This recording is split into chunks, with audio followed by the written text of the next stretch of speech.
All right, good morning, everybody, and welcome to the SRS Distribution Las Vegas Bowl kickoff press conference.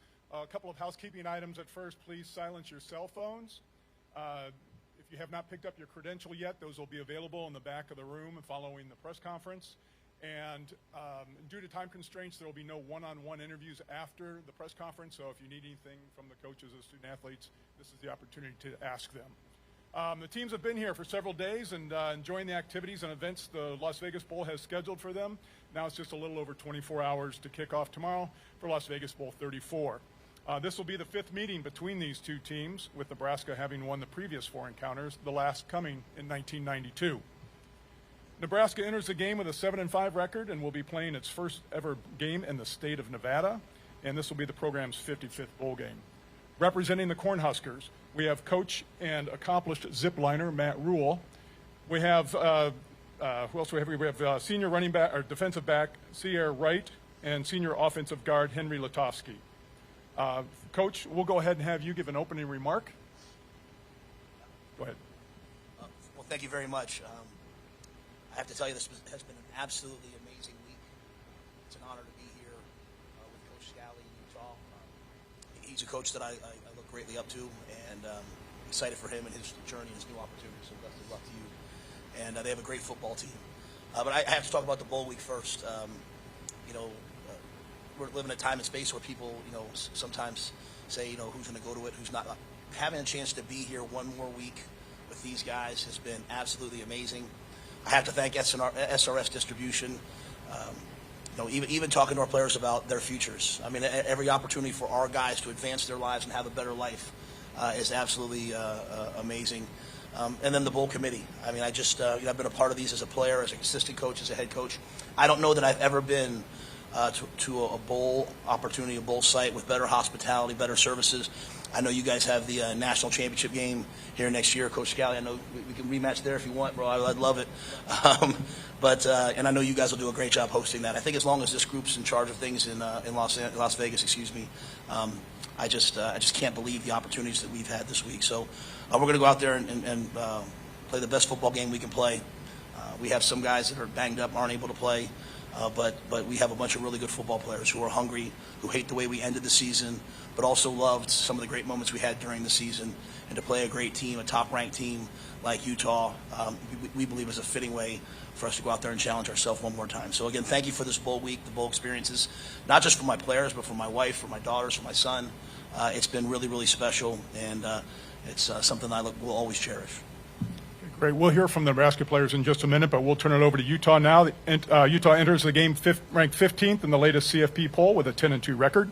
This will be Utah's 7th appearance in the Las Vegas Bowl. It's the most in Las Vegas Bowl history by any program, and it's the 28th bowl game overall. Representing the Utah Utes, Coach Morgan Scally, junior quarterback Devin Dampier, and senior linebacker Lander Barton. Coach, opening remark, please. I'm new to this. Apologize if any mistakes.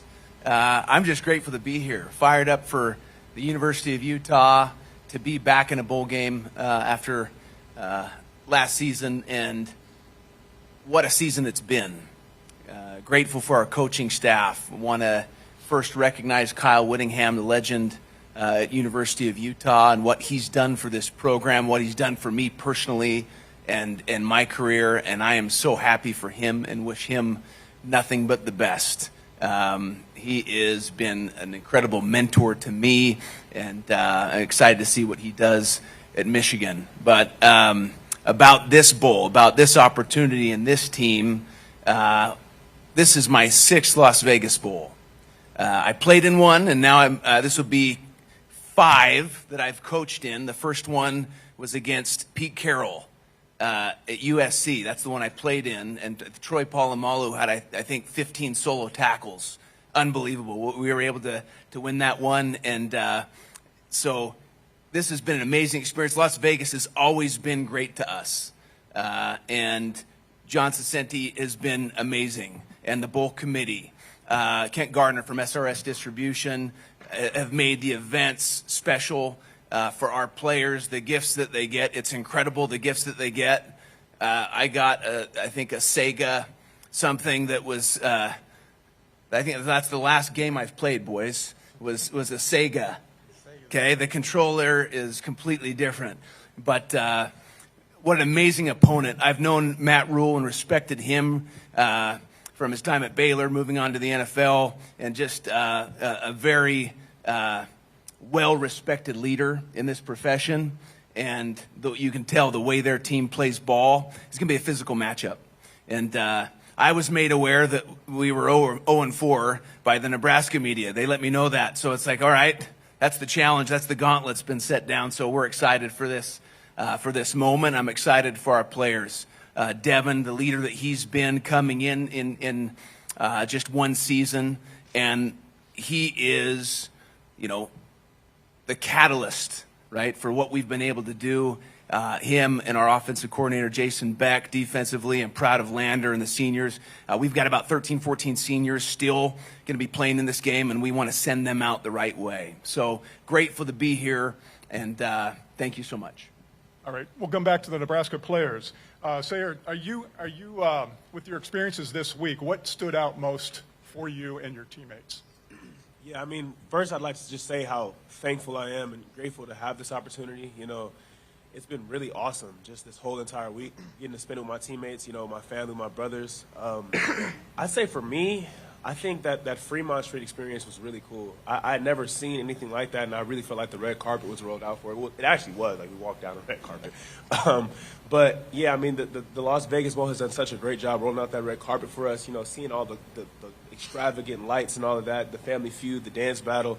I thought it was just really cool. You know what I'm saying? A great opportunity for us to bond.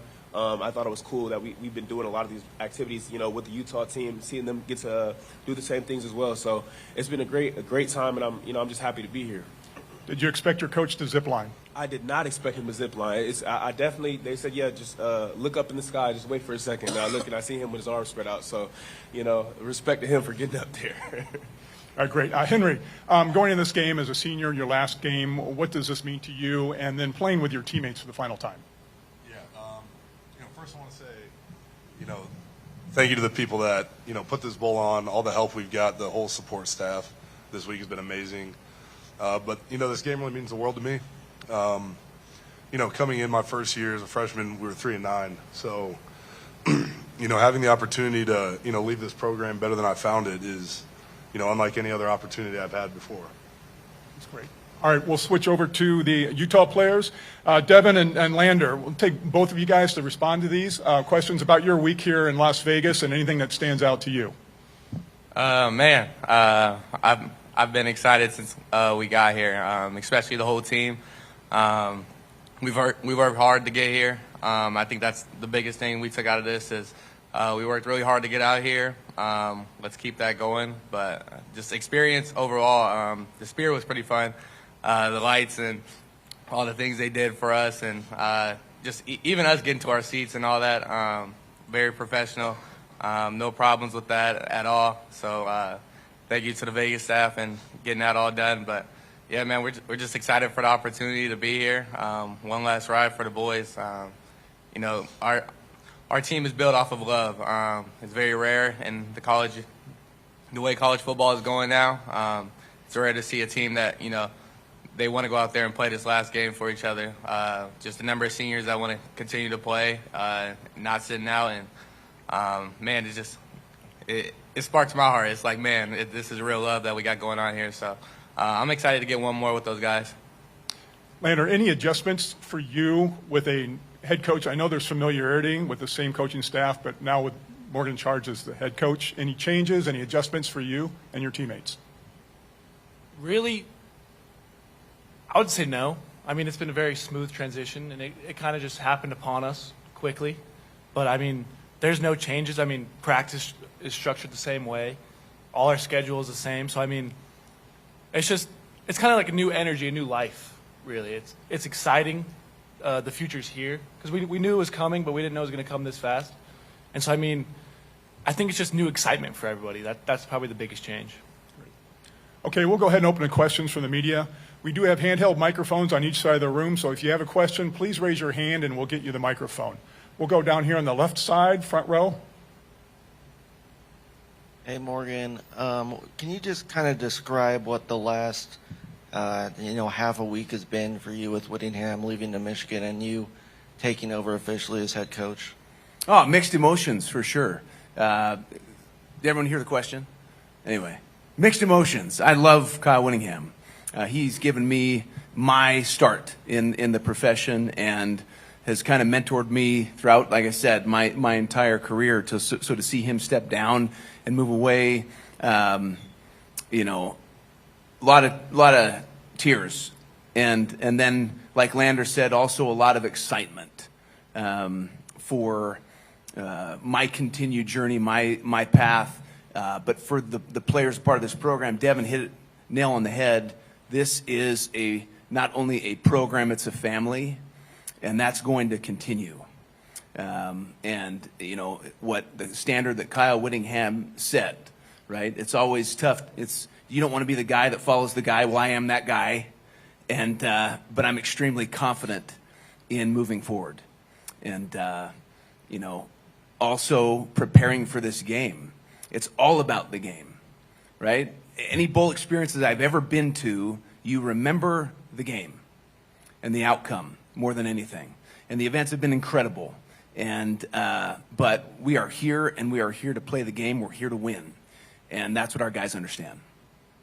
We'll stay in the front row on the left here. Morgan, obviously you have a lot that's going to probably happen in the next 5 days here with the portal opening up. No.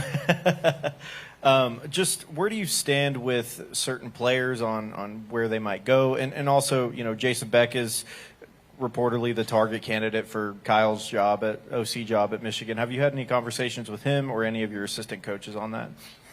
We're focused on this bowl and sending out our seniors the right way. And, you know, is there a plan in place? You better believe it. And our players understand, and this is what college football is now. Change is going to happen, right?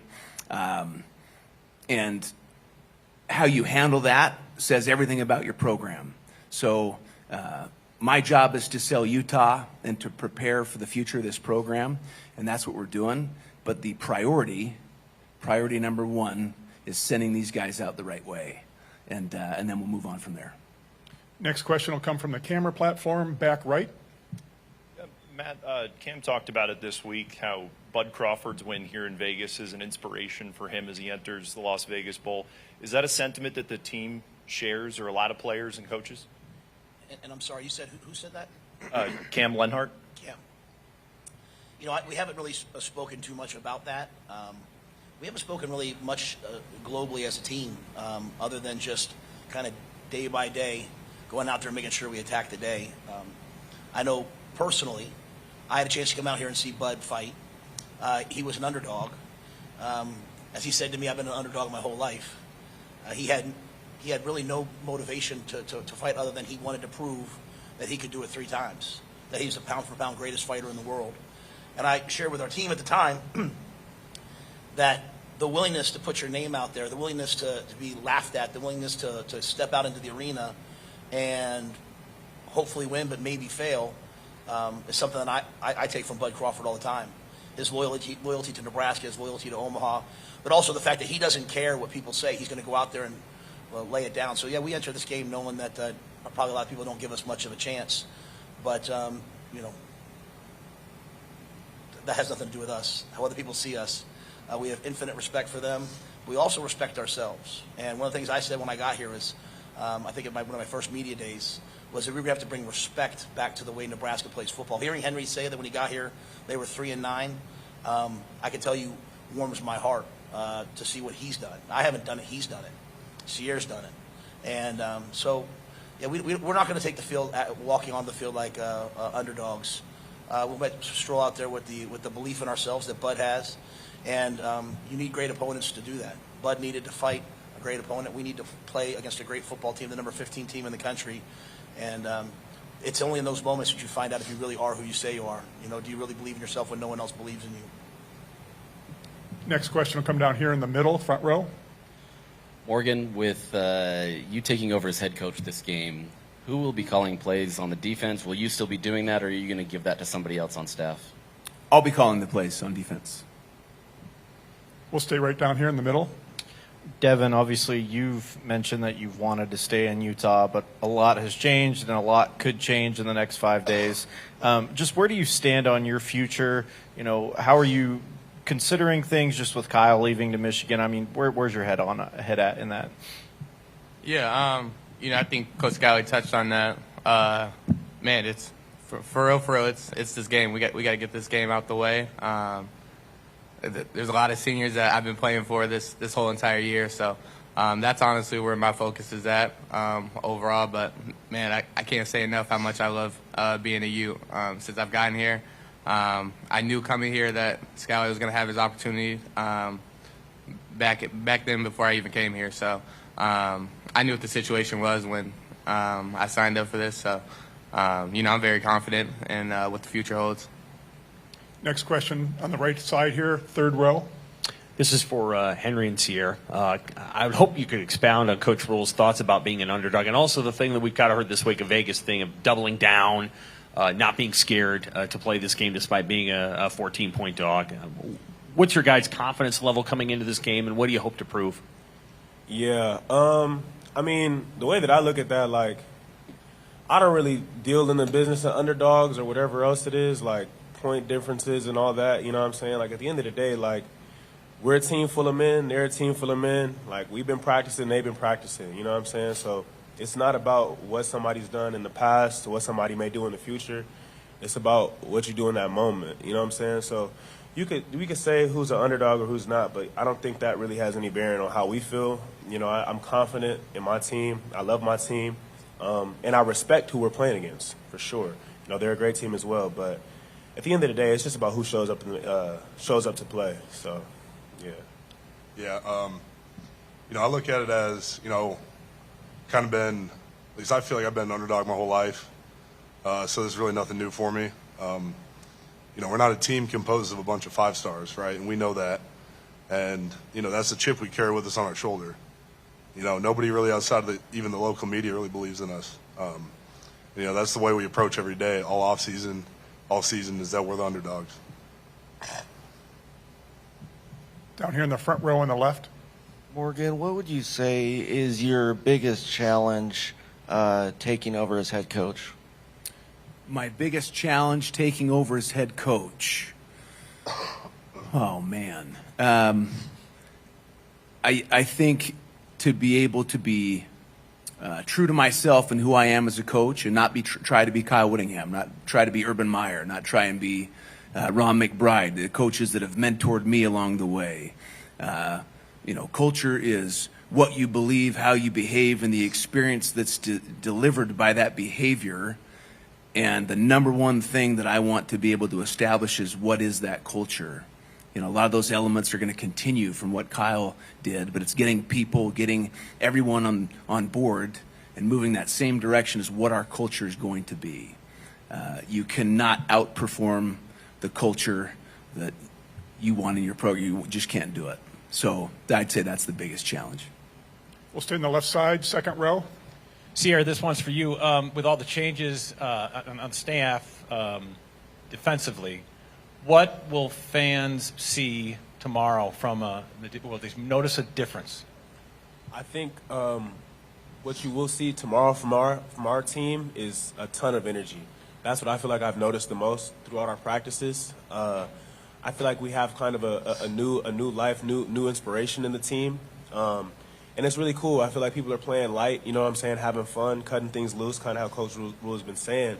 And I think that's going to show up tomorrow. So, yeah, when it comes to, staff changes or anything, I think that what that has done is caused, people to have a little bit of new energy about them. So I think that's going to show up. Next question will be on the left side again, on the third row towards the middle. Henry, can you just expand on that thought about leaving the program better where you found it? Just outside of the wins and obviously getting back to the postseason, what areas you feel like the senior class did that the most, and just your confidence that the guys that will be back next year can continue that? Yeah, leaving the place better than we found it is so much more than the number on our record. It has a lot to do with the culture that I'm leaving behind. Just how tight our brotherhood is. How hard we work, the way we attack things day in, day out. I mean, it's a completely different program than when I stepped into 5 years ago. And, I think a large part of that is Coach Rhule. He brought with him, his standards, and from day one it was like, you guys better live up to these standards because these standards work, right? And we've seen the progress that we've made, and we know there's a lot more jumps to be made yet, but trust me, we're on the right track with that. Next question from the right side, second row. Hey, Matt, it was mentioned yesterday Deshaun won't be able to play in this game. Could you just speak on what he's meant to this program and maybe how you feel that space on tomorrow? Yeah, Deshaun wanted to play in this game. He's out there every day at practice. We encouraged him to go have a procedure to work on his knee, IT band, give him a chance to play in the Senior Bowl and some of those other things. But a large part of that is also some of the other guys that are going to step up. Justin Rhett has been waiting his turn, and he's an excellent football player. He transferred in, he got hurt in the preseason, so we never quite saw. He's just gotten better and better and better every week. Rex Guthrie, I think there's been 4 or 5 times this year when an NFL guy said to me, like, hey, what year's 21? He just doesn't know how good he is yet. He sometimes still plays like, hey, I'm a redshirt freshman. I think he's made growth. And someone that means a great deal to me, who's not up here, is Marquise Buford. This is a guy that, was intercepting balls 3 years ago, tears his ACL for the second time, comes back, redshirts our first year, plays last year. The wear and tear of the season starts to take a toll on him. He had to step back from being a starter, but he never stepped back from being a captain. And you can't say that for everybody in life, but you can say that about Marquise. He's emerged from this season a true winner. And this month off has been really good for him. He looks like he did in training camp. He's flying around, he's running. So I think you'll see a bunch of those different guys out there playing. I just can't say enough about Deshaun, though, what he's meant. It was a year ago that probably a little less than a year ago, he and I were sitting at Easy Bird, what's it called, Easy Bird? Early Bird, and talking about whether he should go, the NFL or not. And I told him I'd go to the National Football League if I were you. And held back, came back for another year. And, he is the same guy, though, who took in his brother DJ. And if you see where DJ is now compared to where he was started, like Deshaun, I would say he won because he took care of his family. And DJ's a great member of our team right now. Deshaun, same as a senior, same as a leader, same as a player. I just can't say enough about Deshaun. Next question in the middle, front row. Lander, you've been around Morgan for a long time. You've seen how he operates. Obviously, this game is going to have a majority of kind of what you guys have done this year, but what can fans or anybody else expect Morgan to be like as a head coach?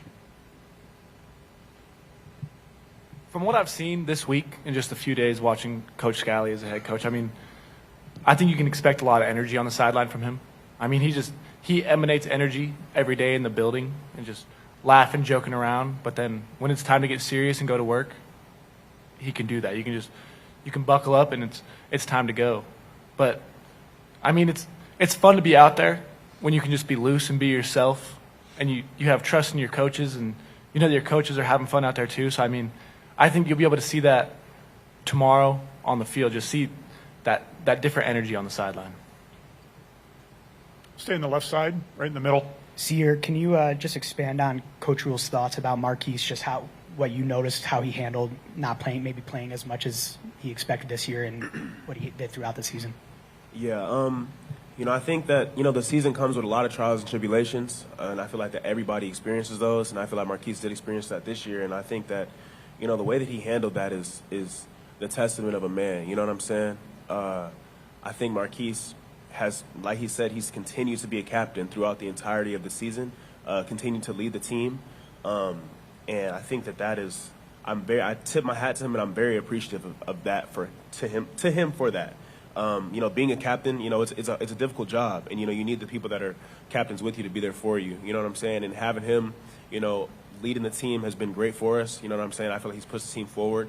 And even though maybe his role wasn't what he always wanted it to be, he never let that change the way that he showed up to work. And I think that we had talked about standards over feelings throughout the season, and that was something where he had a standard that he signed up to as a captain, and he continued that throughout the entirety of the season. So I have the most respect for Marquise for that. Next question will come from the camera deck on the far right side. Matt, you've had some opinions about college football in Las Vegas. Now that you've seen the red carpet literally rolled out for college football, does that change your opinion about football in the city? this has been excuse me. This has been amazing, and it's been an amazing experience. And I've been transparent. Sometimes my Italian nature takes its toll. It's early in the morning. They ask me, and I've told people I was upset that the Big Ten, moved meetings here, not because of Las Vegas, but because everybody on the East Coast and there has to keep. We now go to Los Angeles for meetings. We now go to Vegas for meetings, and I just feel like since we've added the Pac-12 teams in, we've tilted the league towards them. Maryland and Rutgers, they've had their thoughts, and so I told the Big Ten this, like, hey, do one event in the West Coast, one event on the East Coast, because it gets really hard when I'm speaking in Florida to fly. That being said, I said it the wrong way. It's a good lesson for these guys. I told these guys, I think at one point, like, just sometimes you should just keep something to your side. Had I had my coffee first, I probably wouldn't have said that. But I do apologize for that, and I do apologize for anyone that it bothered and it hurt, because I've been here now 4 times in the last calendar year. I came out and saw Kenny Chesney. I hung out with Dan Mullen that night, PJ Fleck. I came out for the Big Ten Media Days. I came out for Bud's fight. And I came out for, obviously, this week. And even after the game's over, we're not leaving. We're going to stay for another couple days. So I can't take back what I said. I can try to explain it. But I'm pretty confident my wife, my 2 daughters, our nanny, my mom have spent enough money this week that Vegas should be good with me. And so we did the best we could to contribute to the tourism business. The next question will be on the left side, second row, far left. Thank you for that answer, Coach. And on that note, for the Nebraska players, what are your impressions of Las Vegas? And kind of a 2-parter, but for the Utah players as well, you guys have been here obviously a handful of times. Your favorite memories of playing here in Las Vegas? Yeah, I mean, what I've noticed so far with Vegas is it's crazy the show that comes with it. You know what I'm saying? Like, it's so interesting how big everything is. Like, looking at that sphere, I've never seen anything like that in my life. Like, I don't even know how they make something like that possible, but it's just crazy. I went to see the Michael Jackson show, like the Michael Jackson 1 show. It's just crazy. Like, everything here is so to the highest level, and I'm so blessed that we've gotten to come and experience this, because I've never seen anything like what Las Vegas has to offer. So I'm very happy that we've got this opportunity. Yeah, it's definitely a little bit different than what I'm used to. I'm a small town guy, so sometimes even Lincoln feels a little bit big to me. But there's a lot going on. There's a lot happening. It's just kind of crazy the showmanship of the city. All the lights, all the performances. The casino is crazy. Just a lot happening, a lot going on. It's a little bit overwhelming, but it's been really cool to see a lot of things. We'll have Lander and Devin in response. Vegas has been smooth for me. I would say just kind of what you touched on, just it's busy. Like, I'm surprised there's always people walking the strip. There's people everywhere, and just being on the strip, people know they football because somehow they didn't recognize me. I was like, yo, I'm in Vegas. That's kind of crazy, but I think Vegas is just a lot of entertainment. Be safe, be smart and safe with that, and you enjoy your time here. So, I'm happy to be here. I mean, to go off of that, I've enjoyed it. I mean, Vegas is a lot. There's a lot going on, a lot to do, a lot of ways to get in trouble. But I mean, you just got to be smart. And I mean, it's been nice. I mean, we're pampered out here. We're getting police escorts everywhere we go. We're getting shuttled. There's no traffic for us, so it makes Vegas easy for us. But I mean, I could see how you get trapped here. All right, we've got time for one more question. We'll stay in the left side in the second row.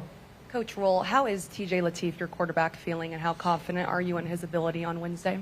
Yeah, TJ's 100%. We're going to let him go, let him spin it. So we're going to play.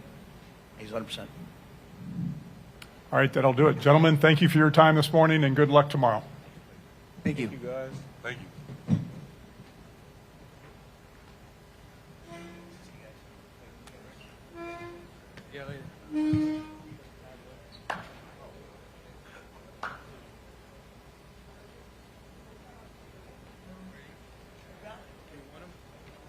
Oh, yeah, that's true.